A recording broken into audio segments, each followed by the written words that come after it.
राधे कृष्णा आप सभी को। सावन मास महात्म्य अध्याय 27। ईश्वर बोले, हे सनत कुमार, श्रावण मास में कर्क संक्रांति तथा सिंह संक्रांति आने पर उस समय जो कृत्य किए जाते हैं उन्हें भी मैं आपसे कहता हूँ। कर्क संक्रांति तथा सिंह संक्रांति के बीच की अवधि में सभी नदियाँ रजस्वला रहती हैं, अतः समुद्रगामिनी नदियों को छोड़कर उन सभी में स्नान नहीं करना चाहिए।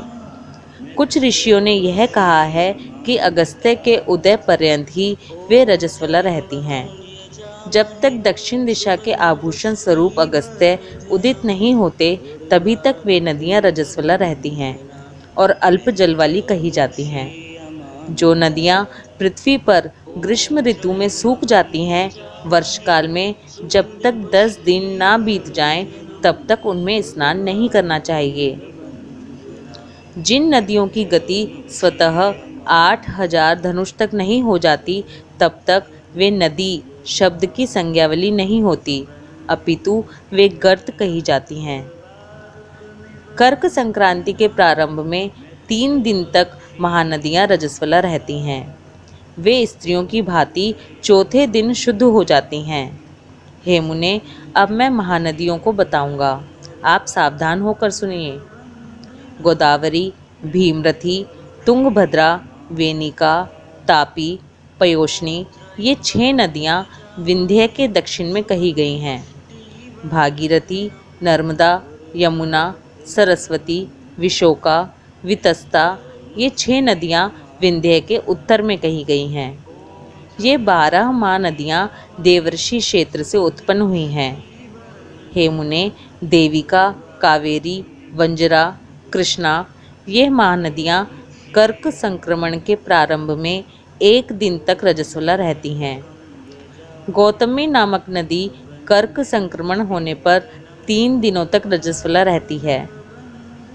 चंद्रभागा, सती, सिंधु, सरयू, नर्मदा, गंगा, यमुना, प्लक्षजाला, सरस्वती, ये जो नाद संज्ञा वाली नदियां हैं, ये रजोदोष से युक्त नहीं होती हैं। शोण, सिंधु, हिरण्य, कोकिल, आहित, घरघर और शतद्रु, ये 7 नाद पवित्र कहे गए हैं।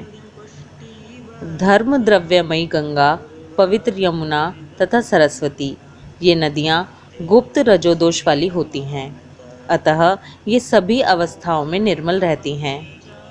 जल का यह रजोदोष नदी तट पर रहने वालों को नहीं होता है। रजोधर्म से दूषित जल भी गंगा जल से पवित्र हो जाता है। प्रसव अवस्था वाली बकरियां, गायें, भैंसे व स्त्रियां और भूमि पर वृष्टि के प्रारंभ का जल, ये 10 रात व्यतीत होने पर शुद्ध हो जाते हैं। कुएं तथा बावली के अभाव में अन्य नदियों का जल अमृत होता है। रजोधर्म से दूषित काल में भी ग्राम भोग नदी दोष में नहीं होती है।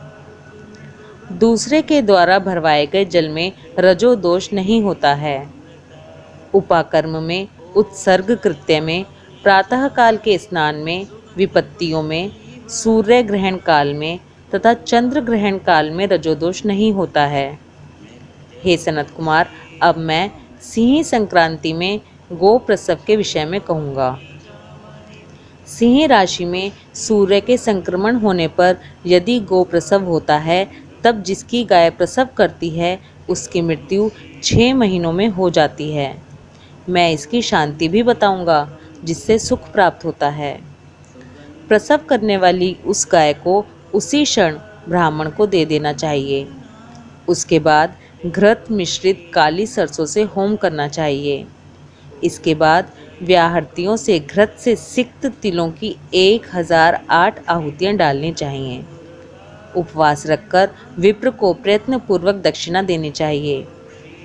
सिंह राशि में सूर्य के प्रवेश करने पर जब गोष्ठ में गो प्रसव होता है तब कोई अनिष्ट अवश्य होता है, अतः उसकी शांति के लिए शांति कर्म अनुष्ठान करना चाहिए। अस्य वाम, इस सूक्त से तथा तदिष्णो, इस मंत्र से तिल तथा घृत से 108 आहुतियाँ देनी चाहिए और मृत्युंजय मंत्र से 10,000 आहुतियाँ डालनी चाहिए। उसके बाद श्री सूक्त से या शांति सूक्त से स्नान करना चाहिए। इस प्रकार किए गए विधान से कभी भी भय नहीं होता है। इसी प्रकार यदि श्रावण मास में घोड़ी दिन में प्रसव करे तो इसके लिए भी शांति कर्म करना चाहिए। उसके बाद दोष नष्ट हो जाता है।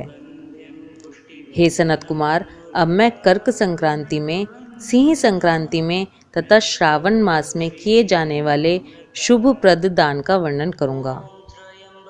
सूर्य के कर्क राशि में स्थित होने पर घृतधेनु का दान तथा सिंह राशि में स्थित होने पर सुवर्ण सहित छत्र का दान श्रेष्ठ कहा जाता है तथा श्रावण मास में दान अति श्रेष्ठ फल देने वाला कहा गया है। भगवान श्रीधर की प्रसन्नता के लिए श्रावण मास में घृत कुंभ, घृतधेनु तथा फल विद्वान ब्राह्मण को प्रदान करने चाहिए।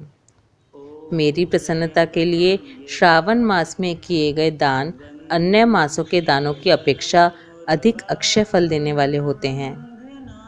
12 महीनों में इसके समान अन्य मास मुझको प्रिय नहीं है। जब श्रावण मास आने को होता है तब मैं उसकी प्रतीक्षा करता हूँ।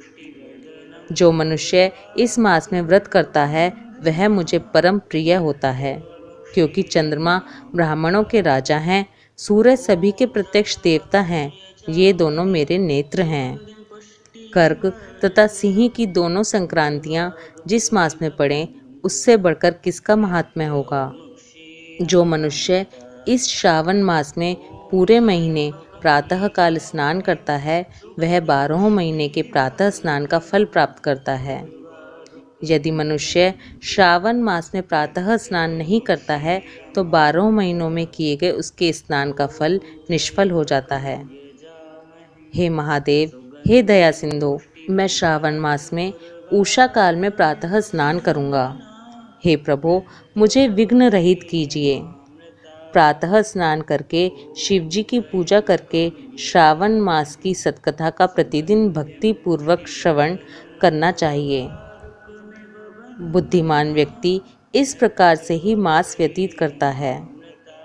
अन्य मासों की प्रवृत्ति पूर्णमासी प्रतिपदा से होती है, किंतु इस मास की प्रवृत्ति अमावस्या की प्रतिपदा से होती है। श्रावण मास की कथा के महात्म्य का वर्णन भला कौन कर सकता है। इस मास में व्रत, स्नान, कथा श्रवण आदि से जो 7 प्रकार की वंध्या स्त्री होती है वह भी सुंदर पुत्र प्राप्त करती है। विद्या चाहने वाला विद्या प्राप्त करता है, बल की कामना करने वाले को बल मिल जाता है, रोगी आरोग्य प्राप्त कर लेता है, बंधन में पड़ा हुआ व्यक्ति बंधन से छूट जाता है, धन का अभिलाषी धन को पा लेता है, धर्म के प्रति मनुष्य का अनुराग हो जाता है तथा पत्नी की कामना करने वाला उत्तम पत्नी पाता है। हे मानद, अधिक कहने से क्या प्रयोजन।